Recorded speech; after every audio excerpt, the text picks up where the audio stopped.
Kepimpinan Anwar, retorik reformasi atau realiti. Sebagai penganalisis pro Anwar, adalah penting kita berhadapan dengan realiti semasa pentadbiran ini.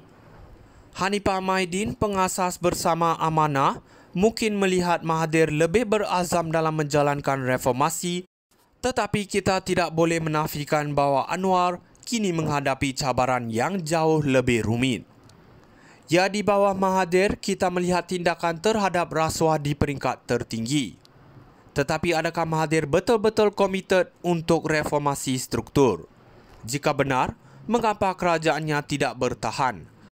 Jawapannya terletak pada kegagalan untuk membina asas politik yang stabil.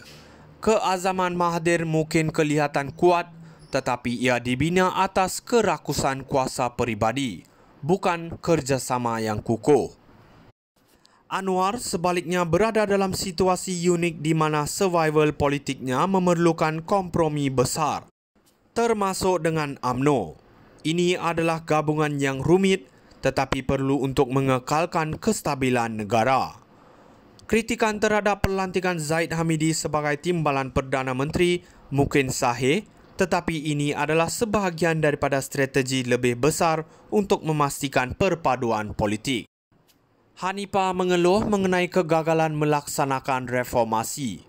Tetapi perlu diingat, reformasi bukanlah sesuatu yang boleh dilaksanakan secara drastik, terutama dalam persekitaran politik yang rapuh seperti sekarang. Anwar perlu menyeimbangkan antara kepentingan reformasi dan kestabilan negara. Tanpa kestabilan, tiada reformasi yang boleh dilaksanakan.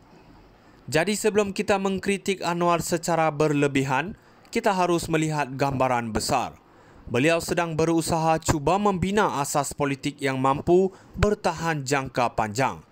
Apakah ertinya jika reformasi dilaksanakan dengan tergesa-gesa tetapi akhirnya menggagalkan kestabilan politik negara?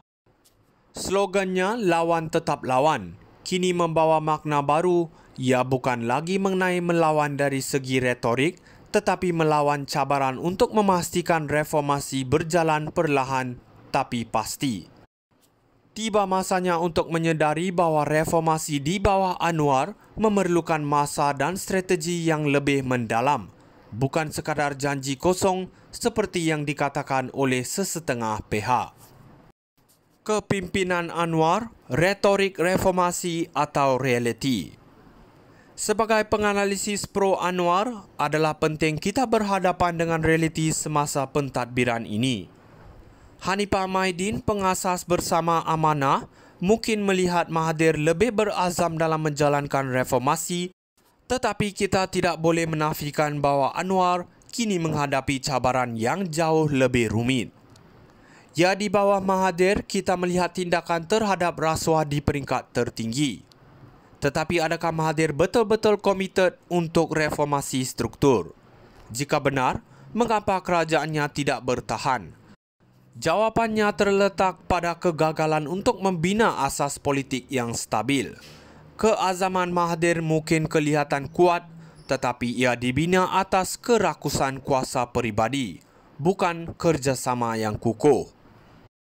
Anwar sebaliknya berada dalam situasi unik di mana survival politiknya memerlukan kompromi besar, termasuk dengan UMNO.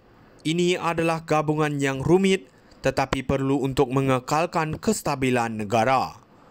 Kritikan terhadap pelantikan Zahid Hamidi sebagai timbalan Perdana Menteri mungkin sahih, tetapi ini adalah sebahagian daripada strategi lebih besar untuk memastikan perpaduan politik. Hanifah mengeluh mengenai kegagalan melaksanakan reformasi. Tetapi perlu diingat, reformasi bukanlah sesuatu yang boleh dilaksanakan secara drastik, terutama dalam persekitaran politik yang rapuh seperti sekarang. Anwar perlu menyeimbangkan antara kepentingan reformasi dan kestabilan negara. Tanpa kestabilan, tiada reformasi yang boleh dilaksanakan.